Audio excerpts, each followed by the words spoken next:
The humidity in the cellar is thick, smelling of wet limestone and the heavy, stagnant air of a Roman summer. I kneel on a crate of old wine bottles, my knees aching from the dampness of the floor. It is 1954, and the city above me is loud with the sound of Vespa engines and the shouting of street vendors. But down here, there is only the rhythmic drip of water from a leaking pipe. I reach out to brush the dust from a cracked marble slab that sits unevenly beneath the wooden floorboards. My fingers catch on a jagged edge, and as I clear the debris, I realize the slab does not sit on soil. It sits on something far more deliberate. The scent of damp earth rises through the cracks in the floor, but it is accompanied by a metallic mineral tang that feels out of place in a simple basement. I press my ear to the stone, listening to the silence of the earth. There is a hollow resonance here, a void that suggests the ground beneath this cellar is not solid bedrock. I trace the line of a hairline fracture in the marble, and my heart begins to beat a little faster. This floor is not just a foundation, it is a lid. I have spent 20 years studying the maps of the Roman Forum, and I know exactly where this cellar sits in relation to the old imperial districts. The realization hits me with a sudden, cold clarity. I am not just looking at a structural anomaly. I am standing directly above a lost imperial vein. The light in my study is dim, provided only by a single desk lamp that casts long, trembling shadows across the walls. I sit surrounded by the ghosts of dead scholars, my eyes burning from hours of reading. I pull a heavy, leather-bound volume toward me, its spine cracking softly in the quiet room. It is a copy of Pliny the Elder's Natural History, a text that has guided my hands through 100 excavations. I trace Pliny's descriptions of Roman metallurgy, my finger following the Latin passages that detail the extraction of gold from the mountains of Las Medullas. Pliny speaks of the vast wealth flowing into the heart of the empire, but he is often vague about where that wealth actually rested once it cleared the provincial gates. I begin to cross-reference his accounts with the ancient tax maps I recovered from the archives last spring. I lay the translucent vellum over the maps of the Flavian era, looking for a pattern in the movement of the bullion. Then, I see it. There is a discrepancy in the gold reports of the Flavian dynasty. The numbers recorded at the provincial borders do not match the massive expenditures listed in the imperial treasury ledgers. A significant portion of the gold simply vanishes from the written record. It was not lost to theft or corruption. It was diverted. According to these numbers, the gold did not go to the central vaults. It was moved into the very veins of the city itself. The rain is relentless, a steady gray curtain that turns the Roman streets into slick ribbons of cobblestone. It is a Tuesday in mid-October, and the sky is the color of bruised fruit. I stand in the cramped cellar, watching my small crew work by the light of swaying lanterns. The air is thick with the sound of labor. Then, the sudden, sharp sound of a pickaxe hitting hollow stone echoes through the room. It is not the dull thud of earth, but a ringing, metallic strike that makes everyone freeze. We move closer, our breath visible in the cold air. I watch as the mason carefully clears away the debris, revealing the first crack in the waterproof Roman concrete. This is not standard construction. This is an engineered barrier, designed to withstand the weight of a city and the passage of centuries. As the piece of concrete falls away, a glint of something dark and heavy catches the lantern light. I lean forward, my pulse thudding in my ears. There, embedded in the center of the breach, is a bronze seal. It is tarnished by time, but unmistakable. I brush the grit away with my thumb, revealing the unmistakable face of Emperor Vespasian. The seal is intact, holding shut a door that has not been opened in nearly 2,000 years. I signal for the men to hold their lanterns high as we step through the breach. The transition from the cellar to this new space is immediate and unsettling. We are no longer in a basement, but in a throat of stone. I descend a steep, narrow staircase made of travertine, the pale limestone steps worn smooth by footsteps that ceased centuries ago. My boots scrape against the rock, the sound swallowed almost instantly by the heavy silence of the earth. As we go deeper, the atmosphere changes. The air grows thick and heavy, carrying a sharp, metallic tang. It is the smell of oxidized metal, like a handful of old coins held too long in a sweaty palm. I find myself breathing shallowly, wary of the weight of the Roman Forum pressing down on us from above. The lantern light dances erratically against the walls, and for a moment I think the shadows are moving. Then, the light catches a rhythm in the masonry.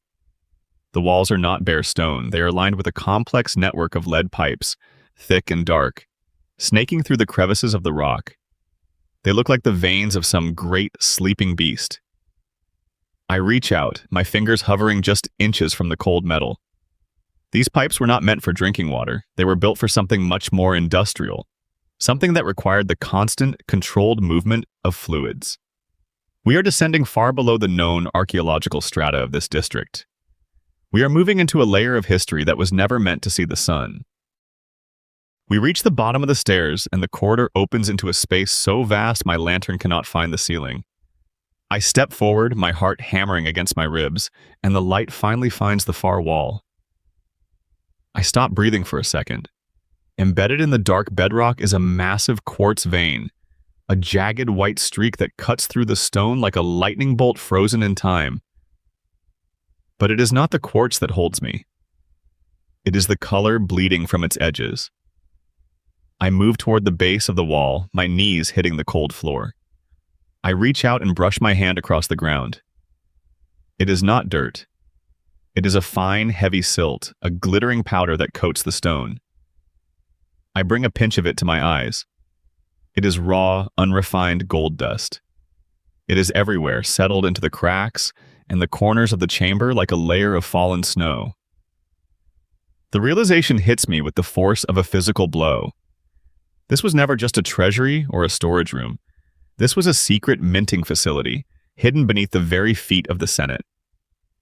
Here, in the dark, the wealth of an empire was stripped from the earth and refined into the coins that paid the legions. I look up at the massive, silent vault, and I can almost hear the ghosts of the workers, the clatter of hammers, and the heavy breathing of men working in the golden gloom. We have found the beating heart of Rome. The wonder of the discovery is suddenly interrupted by a sound that makes my skin crawl. It is a rhythmic, hollow thudding, accompanied by the steady, persistent drip of water. I turn my light toward the sound and see it.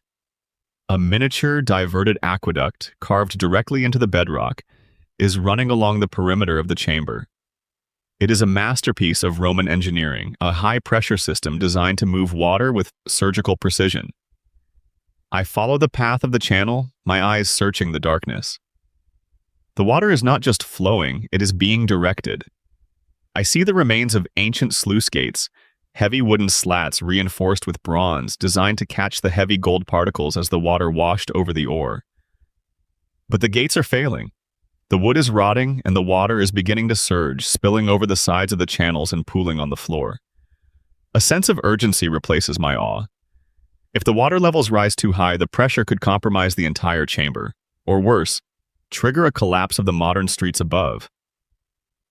I scramble toward the main control mechanism, a series of heavy bronze levers tucked into a stone alcove near the primary intake.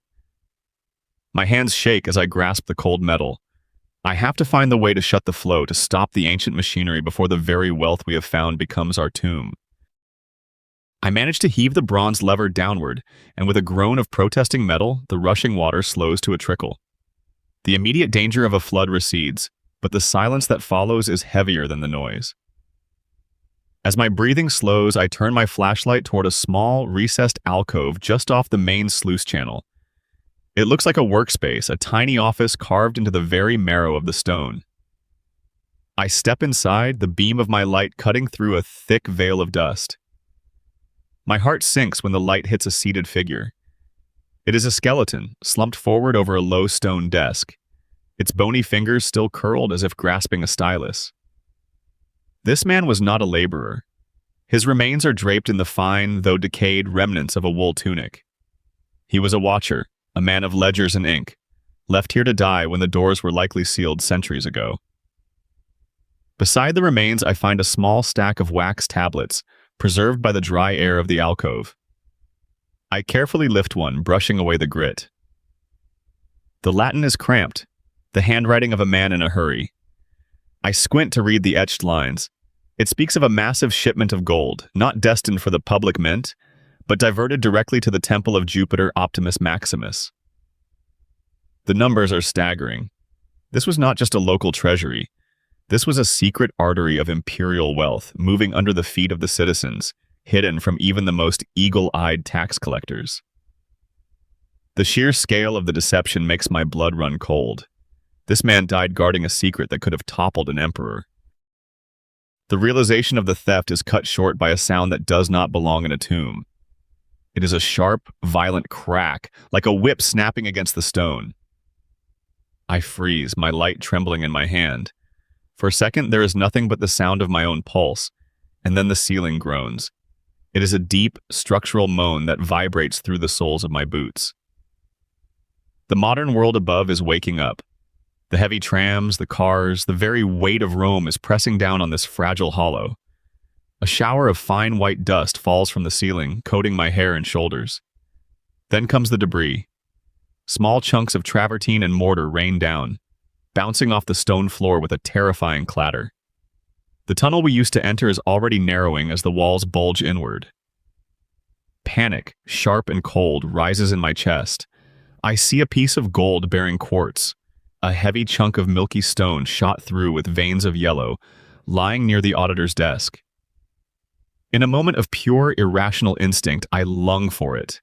I shove the heavy stone into my pocket, the weight of it a solid, grounding presence against my thigh. The crack repeats, louder this time, and a large fissure opens across the main vault. The air becomes thick with the smell of ancient dust and pulverized lime.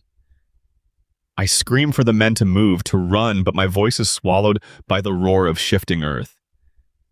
The darkness is no longer empty. It is alive, falling, and hungry. The transition is a violent shock.